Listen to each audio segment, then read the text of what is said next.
The land threatened by the pipelines has been stolen once before from the indigenous peoples of those areas. It's indigenous peoples, it's indigenous land that we stand on here today, and it's indigenous peoples that started and made the pipelines and fossil fuels resistance movements. And so it's our first action of fall. Yay!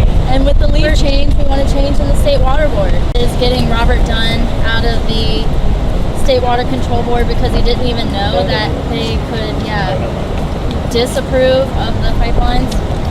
And we have a letter to Governor Northam regarding that. Actually, he's probably this way today. Oh, is he still over there? Yes. His thing pulled in. Nice. Governor Northam, a recently discovered email between Robert Dunn, chair of the State Water Control Board, and the Richmond Times-Dispatch revealed that Dunn did not understand the full authority of the board in permitting the Atlantic Coast and Mountain Valley pipelines. Among other questions in the email, Dunn asks, does SWCB action have ability to stop the pipeline? Under Section 401 of the Clean Water Act, the Water Board has absolute authority to stop the pipelines by revoking the 401 certification permits. There would be no reason for the board to have voted on certifying the pipelines under Section 401 if this was not the case. By asking the above question on the board's authority, Robert Dunn clearly indicated that his votes on the Atlantic Coast and Mountain Valley pipelines were not informed by law. Because he is the board's chair, it is safe to assume that his misinformed view was the view presented to the rest of the board, and so their votes were also not informed by law. Robert Dunn, whose term on the board expired over the summer, should be immediately replaced by someone who has full knowledge of the board's authority.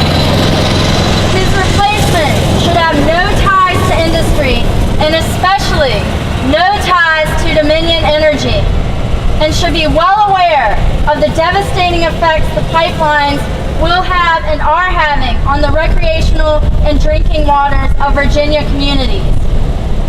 His replacement should be willing to stand up to corrupt corporations like Dominion. We are well aware of your ties to Dominion. It is truly terrible that we even have to say this, but do not let your relationship with this corrupt corporation direct your decision on who to appoint to the board. Dominion should not have any place in our regulatory entities, nor in your decision-making via your pocket.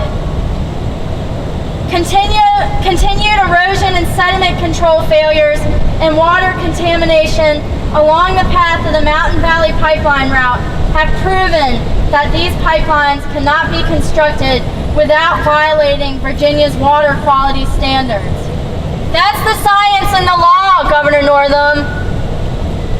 These violations continue to be ignored by your Department of Environmental Quality and by you.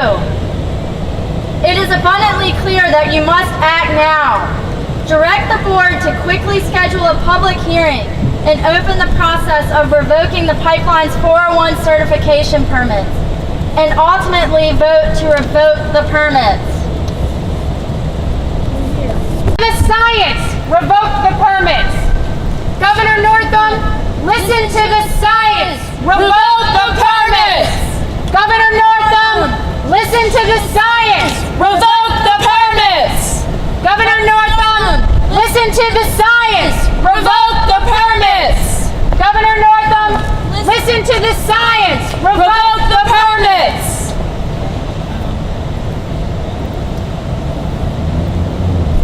No fracking way! Do we want these pipelines? No fracking way! Do we want these pipelines? No fracking way!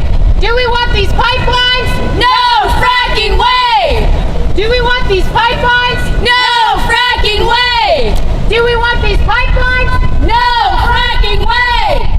Do we want these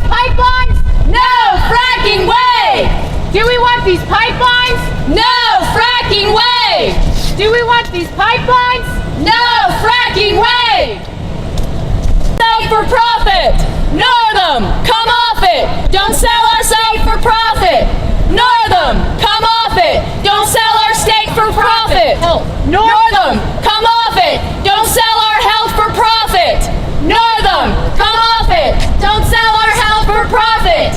Northam, come off it! Don't sell our health for profit! Northam, come off it! Don't sell our health for profit! Northam, come off it! Don't sell our health for profit! Rise like the water, gonna shut these pipelines down.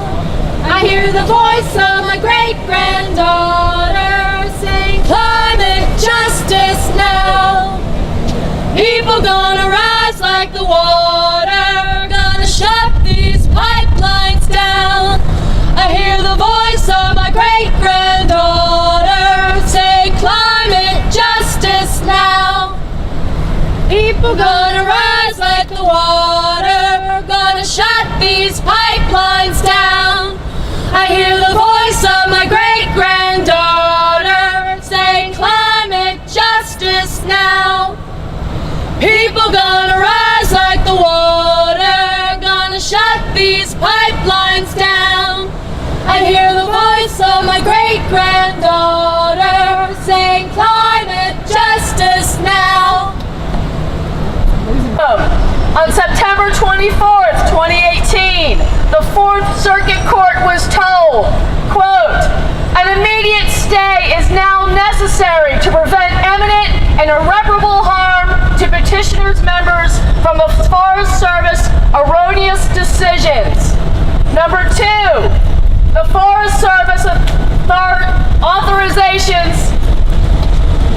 The Forest Service authorizations contain multiple errors requiring vacature, including one that is controlled by this court's decision vacating the right-of-way under a similar decision for MVP. Number 3, petitioners' members recreate on and reside near land that will be harmed by the ACP, and a stay will prevent irreparable injury to their environmental, aesthetic, recreational interests pending completion of the court's review. Number 4, the combination of errors by the agency have resulted in a pipeline route that unnecessarily uses national forest lands, fails to comply with planned standards, and fails to analyze the environmental consequences of that decision. Number 5, the impacts from tree felling and construction to forests, habitat, species, scenic views, streams, and the resulting loss of ecological benefits they provide constitute injury to the public interest in protecting natural resources. An immediate stay is now necessary to prevent imminent and irreparable harm to petitioners' members from the Forest Service erroneous decisions.